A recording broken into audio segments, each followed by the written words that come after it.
It can be exhausting to be in constant competition with the people around you. Is this person more or less than me? Is it because he's smarter? It must be good to be him. He seems to have everything so easily.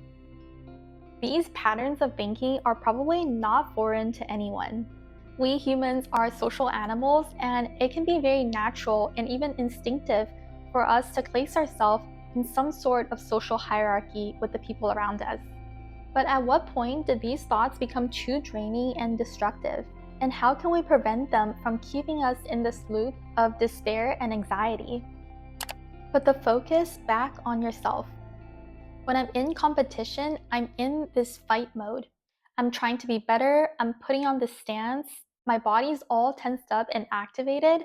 So I like to just first remind myself to relax my physical body, drop my shoulders, unclench my jaw and fists, give myself some space, and come back to my breathing.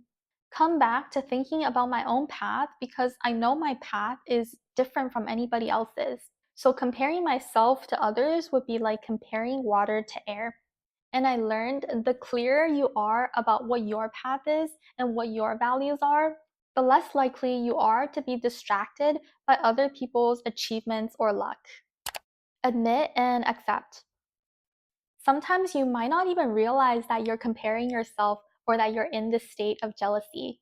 For example, if you're judging the performance of someone else and you're thinking you could do so much better or you wish you could be just as capable, it's important to recognize that you might be feeling competition or jealousy. True, jealousy is this disturbing emotion that takes away all of your peace, but at the same time, it's also a very normal and human feeling. It could be rooted in other feelings such as insecurity, self doubt, and fear. So you need to see the presence of these other feelings behind jealousy and accept them without judgment. When you do that, you can also learn to accept yourself without judgment. Because when you're feeling jealous, you don't want to be that person that's belittling yourself further. Instead, try to be on your own side and accept your circumstances. Try saying, I'm in my current position because of who I am. I am who I am, and that's okay. I accept my current circumstances no matter how other people are doing. Part of the suffering from jealousy and competition comes from an attachment to what other people have. Buddhism says that it's this attachment to what other people have and not necessarily the deprivation of that thing that causes you more pain. Another part of the suffering also comes from the constant preoccupation with the self. Feeling like the self is special and being obsessed with thoughts like, am I better or worse than others? But Buddhism reminds us that the self is, in a way, an illusion. There is no such thing as a permanent, separate self from others. The self is also not special in any way. It's neither better nor worse. There's not a winner or loser, and it's not a dualistic either or situation. Other people's success also don't prevent or detract from your own. If anything, being associated with other people's happiness might help to bring along your own. Participate in other people's joy. Have you ever noticed that jealousy is a feeling that grows stronger when you're alone? When you're looking from afar or even from behind a screen at the person you're jealous of? In my experience, jealousy is bred in loneliness and overthinking. On the contrary, when I go out and talk to my friends and be in the physical presence of someone that I'm jealous of, I actually feel less jealous. Naturally, in their presence, I'm able to put aside myself and give them the spotlight. I'd empathize with them and just share in their joy. Because when you're physically in other people's presence, it's much easier to feel connected to them and to feel that the self is just an illusion. This is also why, in the age of social media, it's a lot easier to feel jealous because not only is social media presenting to us only the highlights of people's lives, but also that behind the screen, we're physically removed from other people and we can no longer connect and participate in their joy. So, the best way to deal with jealousy is just to put down your phone, go out and physically be with people and participate in their happiness. Practice kindness with everyone.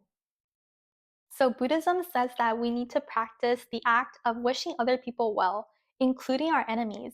But somehow I find that very hard to do. Like when I'm meditating in my own home, secluded from other people, I just find it difficult to wish someone who already has everything more happiness and joy.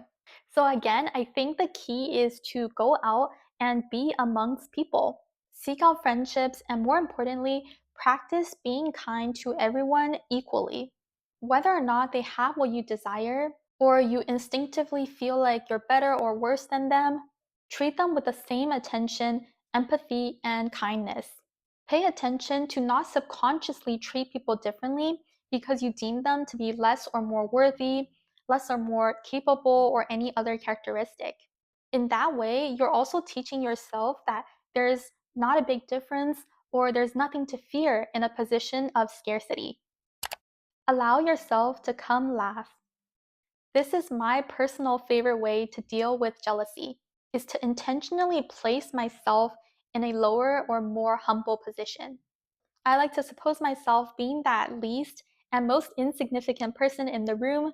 For example, if I feel a little bit of jealousy towards a young and talented artist who has painted everything I've dreamt of, then I ask myself if I'm just a small, insignificant artist all my life without being able to live off of my art and never producing anything of worth or anything that I'm proud of, would I still be happy? And I think the answer is yes, because I'd be happy just doing art. The disturbing nature of the emotion of jealousy comes from the fact that it's an emotion of weakness, of self pity and insecurity. Like, poor me, why not me? Why can't I have that? Why am I not good enough? But instead, when I turn it around and I intentionally put myself in a lower and more humble position, I'm actually taking on a stronger, more active position. I feel like a bigger and more generous person, and I feel like I can better handle my circumstances. Like I have so much room in my heart that I wish everyone else to do better than me, and I won't feel a single bit of threat. That feeling can give you so much peace and stability. If you think about it, being the best and being on a high pedestal comes with a lot of pressure to maintain and to perform. And that's actually a very weak and unstable position, while being in a more grounded position can provide a lot more freedom and stability. Shantideva, an 8th century Buddhist monk and scholar, has said, all the suffering there is in this world arises from only wishing ourselves to be happy. All the happiness there is in this world arises from wishing others to be happy. If you take a step back to see the whole picture, you might realize that you don't actually want what other people have, or other people might also desire what you already hold. So ask yourself what you truly care about and stop wanting everything. So I hope you found this topic interesting. Thank you so much for watching, and as usual, I wish you a peaceful rest of the day. Bye.